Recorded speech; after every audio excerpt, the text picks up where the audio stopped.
de vuelta en esta noche, María Cela, y tenemos una invitada muy especial a propósito de que este mes, pues nosotros llamamos la atención a nivel mundial para que todas las personas, no solamente mujeres, sino también hombres, puedan estar alerta de toda la sintomatología que se puede presentar en una persona que puede tener cáncer de mama. Para eso tenemos con nosotros en el día de hoy a Daniela Rojas.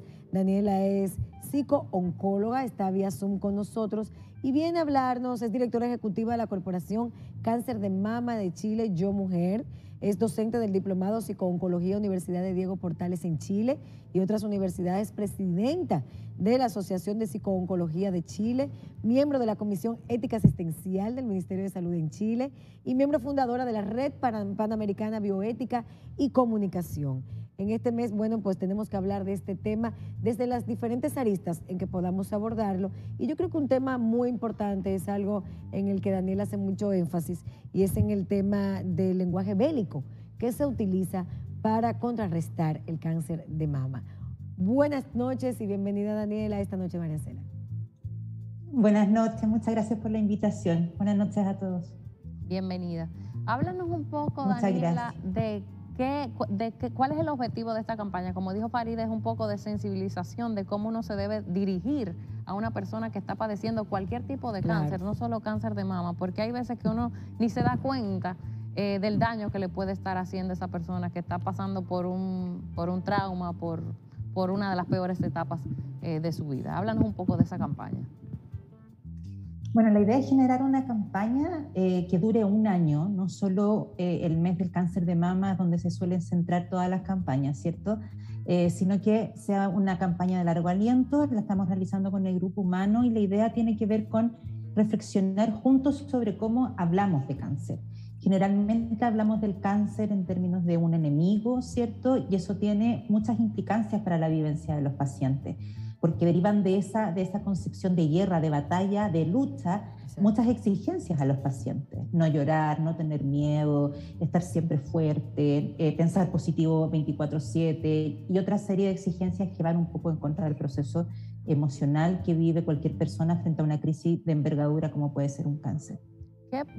Perdón, no, en ese mismo orden de que hablaba Camila precisamente, porque cuando hablamos del lenguaje bélico, y tú mencionabas en este momento, bueno, esto de la lucha contra el cáncer, siempre hemos escuchado, es mejor hablar de prevenir la enfermedad, de que una persona contraiga la enfermedad. ¿Cómo nosotros debemos abordar desde el punto de vista lingüístico este tema tan sensible para que no se genere esa resistencia o ese temor que es natural que tenga cualquier persona cuando es diagnosticada?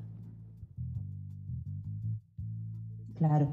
La idea es poderle, de alguna manera, devolver al cáncer su estatus de enfermedad, porque es la única enfermedad que hablamos en esos términos, ¿sí?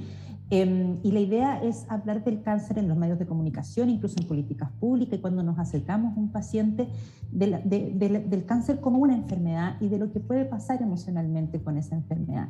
Porque detrás de toda esta concepción del cáncer como un enemigo, ¿cierto? Y que la actitud correcta debiera ser pelearse con ese enemigo, o sea, tienes que pelear contra tu propio cuerpo finalmente, está la idea de que tu actitud puede hacer que las cosas cambien. Entonces se deposita en los pacientes la responsabilidad por el resultado final de sus tratamientos. En el fondo, si tú tienes una buena actitud, una actitud positiva y una actitud de lucha, entonces vas a mejorar, y si no, no vas a mejorar. Y de hecho vemos en los titulares muchas veces de los medios de comunicación frases como tal persona o tal personaje público perdió la batalla contra el cáncer y tal otra persona ganó la batalla contra el cáncer, como si fuera propio de la voluntad de las personas hacer algo como eso, y sabemos que no lo es. Nadie quiere morir de cáncer o de ninguna otra cosa. La mayoría, exactamente, la mayoría hace todo lo posible junto a sus equipos tratantes por salir adelante, pero tú le endosas esa responsabilidad al paciente, además de toda la implicancia que tiene vivir una enfermedad con ese nivel de violencia en el discurso, ¿no? ¿Y cómo puede impactar ese discurso o ese lenguaje bélico a ese paciente cuando lo utilizamos?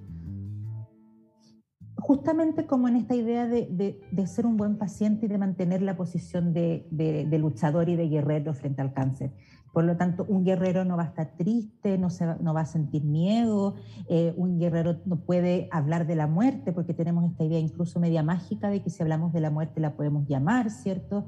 Y se derivan todas estas exigencias que estamos hablando de que el paciente no puede quedarse en cama porque está débil o porque se siente mal, porque tiene que hacer el esfuerzo de levantarse, que no puede estar triste porque eso podría afectar su sistema inmune y bajar entonces sus defensas, y eso incluso acelerar el proceso de enfermedad e incluso precipitar la muerte cuando eso es un mito, ¿cierto?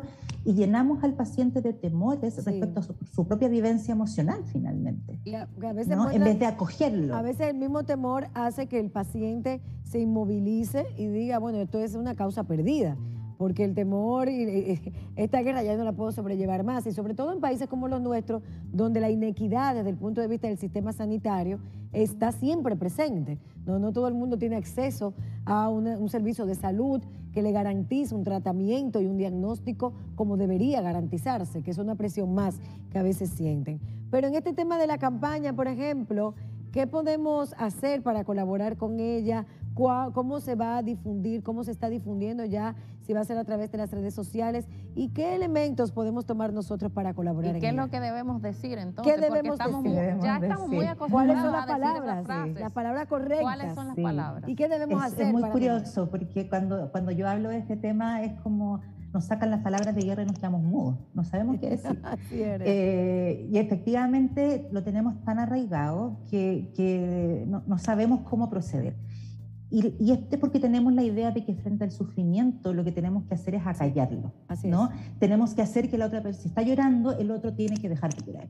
Si está sufriendo, el otro tiene que dejar de sufrir. No tenemos esto de acompañar en el dolor, de escuchar los temores. A ver, ¿tienes miedo a la muerte? ¿Tienes miedo a que esto no resulte? ¿Tienes miedo por tus hijos? Exactamente, conversémoslo. Claro. Y a veces tengo miedo, a veces temo que esto no resulte. Por supuesto que eso va a pasar también. Y hay veces que, doctora, que es mejor ni hablar, sino tú acompañar a la persona, estar ahí para darle un abrazo, para hacer un soporte, ni siquiera hablar. El silencio también acompaña. No siempre tenemos que decir la frase para el bronce que va a sacar a la persona de su estado.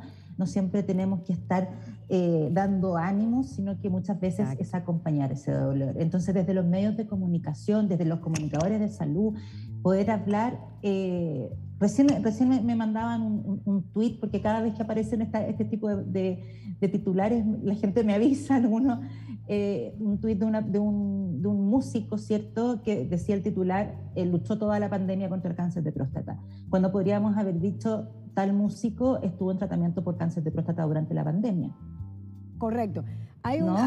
Y yo creo que quizás hablar de la muerte como algo natural, que es algo con lo que nacemos sabiendo que vamos a morir eventualmente, sino también yo creo que naturalizar este trance y entender la vida como un estadio temporal, donde estos tipos de padecimientos podemos vencerlos, donde podemos sentir temor, donde vamos a sentir solidaridad, pero utilizando las palabras que ese paciente que ha sido diagnosticado necesita en ese momento, que no sea de victimización, pero tampoco de pena, de lástima, sino de apoyo moral. Y de compasión, que la compasión tiene que ver con compartir ese sentimiento y un poco también la responsabilidad que tenemos al cuidado del otro, ¿no?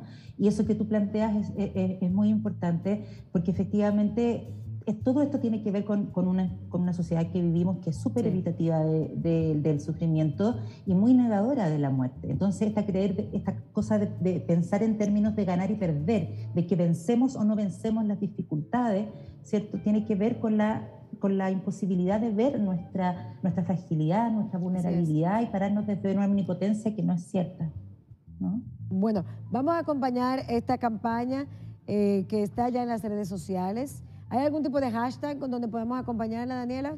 O usuario. Estamos con Sí, no al lenguaje bélico en cáncer. Esta es la primera instancia con ustedes que tenemos de empezar a visibilizar la campaña. Perfecto. La idea es que podamos hacer muchas charlas a stakeholders, a personajes claves, ¿cierto? A médicos, porque este lenguaje está arraigado en toda la también sociedad, en los profesionales de la salud. Y que la gente ¿cierto? entienda que sí podemos y tenemos derecho a sentirnos mal, que tenemos derecho a llorar, a padecer y a seguir hacia adelante. Siempre Exacto. con esperanza. Y también que tenemos derecho, sí, y también que tenemos derecho a algo que también ustedes mencionaron que me parece relevante, que también existe el derecho a rechazar tratamiento. Y hay personas que en condiciones muy avanzadas de enfermedad deciden hacerlo. siguen recibiendo tratamiento y siguen recibiendo tratamientos que sabemos que son fútiles o desproporcionados para su condición y que terminan ahondando su sufrimiento, afectando aún más su calidad de vida y prolongando la agonía.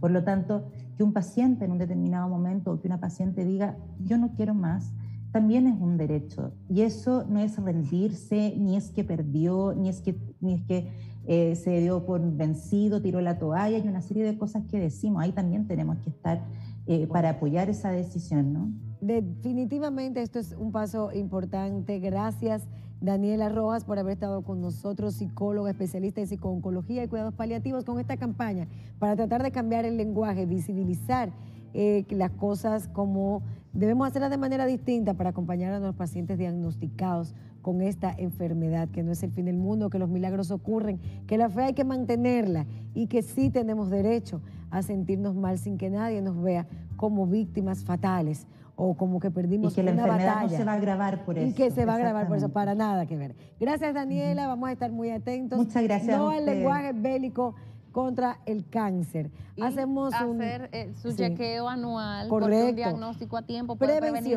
todo esto. Prevención, cáncer de mama y los demás cáncer, que no es solamente de mujeres, también en hombres ocurre. Hacemos una pausa y venimos ya con la etapa final del programa del día de hoy preparado para ustedes. No se vayan.